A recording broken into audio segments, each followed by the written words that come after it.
कभी आपका मन किया है कि आप किसी शॉपिंग मॉल में जाएं और बिना प्राइस टैग देखे बस अपनी पसंद की चीज खरीद लें? या फिर क्या कभी आपके मन में ऐसा आया है कि बैग उठाऊं और सीधे गोवा के लिए निकल जाऊं? अगर आपका ऐसा मन किया है तो वो कौन सी चीज है जो आपको आपके ड्रीम को पूरा करने से रोक रही है? अगर मैं गलत नहीं हूं तो वो चीज है पैसा, क्योंकि अगर आपके पास पैसा है तो आप टाइम ना होने के बाद भी टाइम निकाल लेंगे। पर पैसा ना होना एक बहुत ही बड़ी प्रॉब्लम है। इसका मतलब ये नहीं कि आप पैसे कमाते नहीं है। ऑब्वियसली हर महीने आपको आपकी सैलरी मिलती है, पर कार की EMI, घर का home loan, water and electricity bill जैसे कई खर्चे हैं। ऊपर से अगर आपकी शादी हो चुकी है या आपके बच्चे हैं तो उन्हें शॉपिंग करवाना, डिनर या लंच पर लेकर जाने में पैसा लगता है। और इतने खर्चे के बाद किसी ट्रिप पर जाना सपने जैसा है। ऐसा इसीलिए है क्योंकि आप एक मिडिल क्लास आदमी हैं। आप किसी टाटा या बिरला के घर पैदा नहीं हुए हैं जहां एक इशारे में आपको सब कुछ मिल जाए। तो अब करें तो करें क्या? क्योंकि आप जहां पैदा हुए हैं आप उसे बदल नहीं सकते। ऐसे में आपके पास दो ऑप्शन हैं। पहला ऑप्शन, जिसे 99% मिडिल क्लास लोग फॉलो करते हैं, वो पैसे ना होने के बाद भी अपनी लाइफ ऐसे जीते हैं जैसे जिंदगी ना मिलेगी दोबारा। और दूसरा ऑप्शन है कि आप बिल्कुल कंजूस बन जाएं और एक एक रुपया सोच समझकर खर्च करें। ऐसा करने से आपको अपनी चाहतों को मारना पड़ेगा। ज्यादातर मिडिल क्लास लोग इन दोनों में से किसी एक ऑप्शन को चुनते हैं, पर इन दोनों के अलावा भी एक ऑप्शन है जिसकी हेल्प से आप फाइनेंशियली फ्री हो सकते हैं और गोवा जाकर मजे कर सकते हैं बिना बजट की चिंता किए। तो अब सवाल ये आता है कि ये होगा कैसे? ये होगा कुछ प्रिंसिपल्स की हेल्प से। ऐसा नहीं है कि ये प्रिंसिपल्स कोई जादू हैं। आपने छड़ी घुमाई कि मैजिक हुआ और आप रातों रात करोड़पति बन गए, बल्कि स्टेप बाय स्टेप फॉलो की जाने वाला रोड मैप है, जिसे फॉलो करने के लिए आपको बहुत ज्यादा एफर्ट्स लगाना पड़ेगा और इस तरह से मेहनत करनी पड़ेगी कि मेहनत करना आपकी आदत बन जाए। और इस वीडियो को देखने के बाद आप दुनिया के उन 1% लोगों में शामिल हो जाएंगे जिसमें शामिल होना बहुतों का सपना होता है। डोंट वरी गाइस, इस वीडियो में जो प्रिंसिपल्स मैंने आपको बताया है वो कोई ऐसे वैसे प्रिंसिपल्स नहीं है, बल्कि ये प्रिंसिपल्स तो ऑथर डेव रामसे की book the total money makeover से लिया गया है।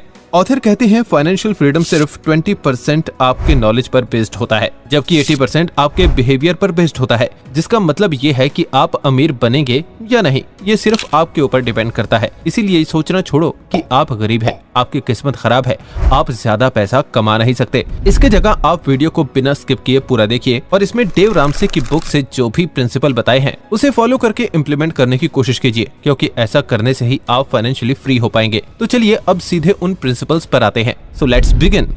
Rule number 1, stop pretending. Author Dave Ramsey कहते हैं दुनिया में मैक्सिमम लोग खुद को झूठ के बबल में रखते हैं। उनकी हेल्थ अच्छी नहीं होती, फाइनेंशियल लाइफ अच्छी नहीं होती, पर फिर भी वो ऐसा प्रिटेंड करते हैं जैसे सब कुछ ठीक है। एंड इस झूठ को सच बनाए रखने के चक्कर में वो लाइफ टाइम स्ट्रगल करते हैं और फिर मर जाते हैं। कैसे? चलिए मैं आपको समझाता हूँ। मान लो अगर आप एक मेंढक को उबलते हुए पानी में डालेंगे तो मेंढक तुरंत जंप करके पानी से बाहर आ जाएगा, लेकिन वहीं आप उस मेंढक को नॉर्मल पानी में डालेंगे तो फ्रॉग पानी में तैरेगा। अब अगर आप उस पानी को गर्म भी कर दें तब भी वो मेंढक पानी से बाहर नहीं आएगा, क्योंकि उसे यही लगेगा कि वो उस पानी में रह सकता है।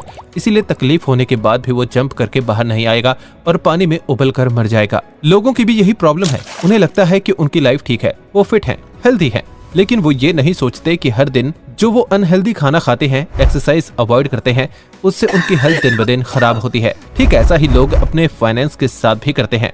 वो दिल खोलकर अपने पैसे खर्च करते हैं बिना ये सोचे कि उनकी इनकम से उनके खर्चे पूरे होंगे या नहीं। इसी वजह से वो फिर लोन लेते हैं और डेट के ट्रैप में फंसते हैं। फिर जब हर महीने उनके इनकम का बड़ा अमाउंट लोन की EMI देने में जाता है तब उन्हें फील तो होता है कि उनके फाइनेंस में कोई गड़बड़ है, लेकिन वो अपनी गलती नहीं मानते और बस प्रिटेंड करते रहते हैं। दोस्तों, लोग चाहते हैं वो बिना डाइट किए, बिना जिम जाए एक रात में अपना वेट लॉस कर ले, पर ऐसा होना इम्पॉसिबल है। सेम चीज वो अपने फाइनेंस के बारे में सोचते हैं। वो चाहते हैं कि वो जल्दी से अमीर हो जाए, पर हर चीज के पीछे टाइम और मेहनत देनी पड़ती है। इसीलिए ये सोचने की जगह कि आपकी लाइफ बहुत मस्त चल रही है, आपको एक पेन पेपर लेना चाहिए और उसके एक साइड में आपकी सारी इनकम लिखनी है एंड दूसरी साइड में अपने एक्सपेंसेस लिखना है। साथ ही आपको देखना है कि आप अपने इनकम से कितने पैसे बचा रहे हैं और कितने पैसे इन्वेस्ट कर रहे हैं। जब आप ऐसा करेंगे तो आपको अपने फाइनेंस की रियलिटी चेक मिल जाएगी और आपको पता चलेगा कि आप कितने पानी में हैं। फिर आपको प्रिटेंड करना बंद कर देना है कि सब ठीक है और आपको अपने करंट सिचुएशन को एक्सेप्ट करना चाहिए। Rule number 2, save for rainy days. हम इंसानों की आदत होती है, हम हमेशा पॉजिटिव चीजें सोचते हैं और ये सोचते हैं कि हमारे साथ कभी कुछ गलत हो ही नहीं सकता। टाइम्स ऑफ इंडिया की रिपोर्ट कहती है 75% इंडियंस इमरजेंसी के लिए कभी पैसे सेव ही नहीं करते हैं। पर मर्फी लॉ कहता है if anything can go wrong will go wrong, मतलब अगर आपके साथ कुछ गलत हो सकता है तो गलत होगा। फॉर एग्जाम्पल, मान लो आपको आपके ग्रैंड पेरेंट्स की जमीन बेचने से 2-3 लाख रुपए मिले, जिसे पाकर आप एकदम से खुश हो गए और सोचने लगे कि इन पैसों को मैं इन्वेस्ट कर दूंगा और पैर पर पैर चढ़ाकर बिना कुछ किए पैसे कमाऊंगा। लेकिन अगले दिन जब आप अपने घर से ऑफिस जाते हैं तो आपकी बाइक का एक्सीडेंट हो जाता है और आपको अच्छी खासी चोट लग जाती है। तो अब क्योंकि आपके पास इस इमरजेंसी के लिए तो कुछ था नहीं, इसलिए आप जमीन वाले पैसों को अपने इलाज में खर्च कर देते हैं, जिससे पैसों से पैसे कमाने की जगह आप अपना और लॉस कर लेते हैं एंड कर्ज में डूब जाते हैं। इसलिए ऑथर सभी को यही एडवाइस करते हैं कि अगर उन्हें फाइनेंशियली फ्री होना है तो उन्हें अपने रेनी डेज के लिए पैसे सेव करना चाहिए। बहुत से लोग जो अपने लाइफ को लेकर सीरियस होते हैं वो सोचते हैं कि वो पैसे सेव करेंगे, लेकिन उन्हें समझ ही नहीं आता कि उन्हें एग्जैक्टली कितने रुपए सेव करना चाहिए, इसीलिए वो पैसे सेव नहीं कर पाते हैं। लेकिन ऑथर ने बुक में इस प्रॉब्लम को भी सॉल्व किया है। ऑथर कहते हैं आपको अपने इमरजेंसी टाइम के लिए लाखों करोड़ों रुपए सेव करने की जरूरत नहीं है। आप $1000 भी सेव कर सकते हैं, जो इंडियन करेंसी में 83,400 होता है। अब आप में से कुछ स्मार्ट लोग सोचेंगे कि मैं इन पैसों को एफडी या फिर किसी ठीक ठाक रिटर्न देने वाली स्कीम में इन्वेस्ट कर दूंगा। पर ऑथर कहते हैं आपको अपने इमरजेंसी फंड को कैश के फॉर्म में रखना चाहिए, क्योंकि अगर आप ऐसे किसी जगह अपने पैसों को रखेंगे तो जरूरत के टाइम पैसे विड्रॉ करने में आपको प्रॉब्लम हो सकती है। लेकिन अगर आप पैसों को कैश में रखेंगे तो जब आपके सामने कोई इमरजेंसी आएगी तो आप विदाउट एनी डिले अपने पैसों को यूज कर पाएंगे। फॉर एग्जाम्पल, आप मान लो आपने अपने पैसे किसी स्कीम में जमा किया और आपका एक्सीडेंट हो गया, तो आपने अपने ब्रोकर से बात की एंड उन्हें अपना इन्वेस्टमेंट विड्रॉ करने को कहा। पर आपके एक बार बोल देने से ब्रोकर आपको आपके पैसे नहीं दे देगा, क्योंकि पैसे विड्रॉ करने के लिए पेपर वर्क करना पड़ता है जिसमें टाइम लगता है। तो सोचो, इमरजेंसी के टाइम वो पैसे क्या आपके काम आएंगे? लेकिन वहीं अगर आपने उन पैसों को किसी फोटो फ्रेम के पीछे या अपने खास लॉकर में रखा होता तो आपके लिए पैसा निकालना आसान होता और आपका ट्रीटमेंट भी जल्दी हो पाता। पर अपने पैसे कैश में रखने का मतलब ये नहीं है कि आप अपने आईफोन की EMI भरने, शिमला ट्रिप पर जाने के लिए खर्च कर दे। आपको याद रखना है कि वो पैसे इन चीजों पर खर्च करने के लिए नहीं है। गाइस, जब आप इमरजेंसी टाइम के लिए पैसे सेव करेंगे तो आपका कॉन्फिडेंस लेवल डबल हो जाएगा और आप ज्यादा खुश होकर अपनी लाइफ जी पाएंगे। Rule number 3, use debt snowball.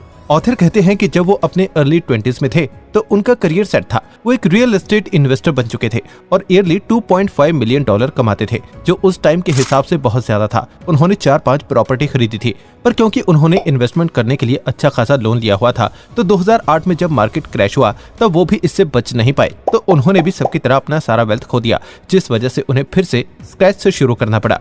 लेकिन एक टॉप इन्वेस्टर से स्क्रैच में आने की जर्नी से ऑथर ने लोन के बारे में एक इम्पोर्टेंट लेसन सीखा। ऑथर कहते हैं एक इंसान चाहे तो फाइनेंशियली फ्री हो सकता है, लेकिन डेट का बबल उन्हें फंसा कर रखता है और उनके फाइनेंस को खोखला कर देता है, जिस वजह से डिजायर होने के बाद भी फाइनेंशियल फ्रीडम के रास्ते पर चल नहीं पाते हैं। ऑथर मानते हैं कि अगर आपका लोन आपके इनकम से 30% ज्यादा है तो आपकी फाइनेंस ठीक नहीं है। अब देखो, मैं ऐसा नहीं बोलूंगा कि आपको कभी भी लोन नहीं लेना चाहिए, क्योंकि ऐसा पॉसिबल नहीं है।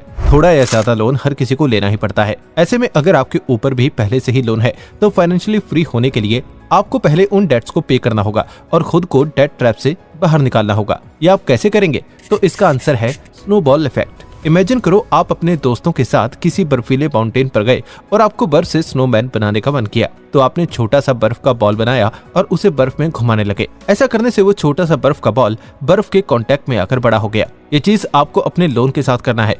अभी भी आपको प्रॉपर्ली समझ नहीं आया ना? चलो मैं समझाता हूँ। मान लो आपने अपने रिलेटिव से 1.5 लाख, दूसरे किसी से 80,000 और अपने फ्रेंड से 30,000 रुपए उधार लिया है, पर आप अपने पैसों को चुका नहीं पा रहे हैं, तो आपको सबसे पहले अपने लोन को असेंडिंग ऑर्डर में सजा लेना है और इस सिनेरियो में 20,000, 80,000 और 1.5 लाख में लेना है। अब इसमें 20,000 सबसे छोटा है तो आपको सबसे पहले उसे पे ऑफ कर देना चाहिए, फिर 80,000 को और फिर 1.5 लाख को। ऐसा करने से छोटे से बड़ा एक स्नोबॉल इफेक्ट क्रिएट होगा और आप इजीली अपने सारे डेट क्लियर कर पाएंगे। अगर आपके पास इतनी इनकम नहीं है कि आप एक बार में ये डेट पे कर सकें, तो आप एक्स्ट्रा जॉब कर सकते हैं। चाहे कुछ भी फाइनेंशियल फ्रीडम के पाथ पर चलने के लिए आपको अपने डेट को पूरी तरह से पे करना है। Rule number 4, safety net fund. Author आगे कहते हैं, जब आप अपने डेट से फ्री हो जाए, आपको किसी को EMI देने की कोई टेंशन ना रहे, तब आपको सेफ्टी नेट फंड क्रिएट करना पड़ेगा। अब आप सोचेंगे, हमने तो इमरजेंसी फंड तो सेव कर लिया है, देन ये सेफ्टी नेट फंड क्या है? सेफ्टी नेट फंड भी एक तरह का इमरजेंसी फंड है। मान लो आपकी जॉब बहुत सही चल रही थी, पर अचानक आपका बॉस आपको बुलाता है और आपको नौकरी से निकाल देता है, तो आप क्या करेंगे? कोई जवाब है आपके पास? आप तो रोड पर आ जाएंगे, क्योंकि आपके पास अपने डे टू डे लाइफ चलाने के लिए भी पैसे नहीं है। तो यहीं पर आपका सेफ्टी नेट आपके काम आता है। सेफ्टी नेट क्रिएट करना बहुत आसान है।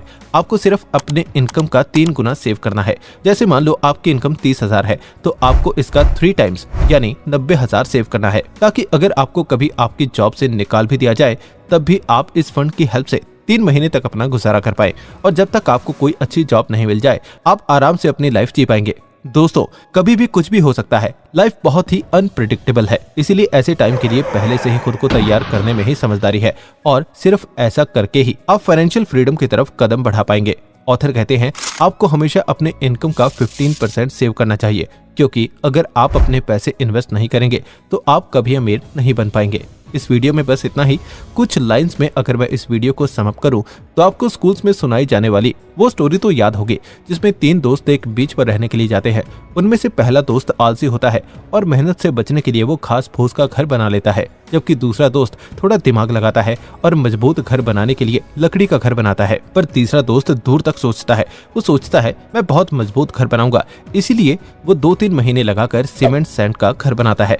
ऐसे में जब तूफान आता है, तो पहले दोस्त का घर हवा में उड़ जाता है, जबकि दूसरे दोस्त के घर का छत टूटता है, क्योंकि उसने लकड़ी का घर बनाया था। जबकि वहीं तीसरे दोस्त के घर को कुछ नहीं होता है। इस स्टोरी से ये समझाना चाहते हैं कि फाइनेंशियल फ्रीडम जल्दी नहीं मिलती, इसमें बहुत मेहनत लगती है, और ये एक दिन का काम भी नहीं है।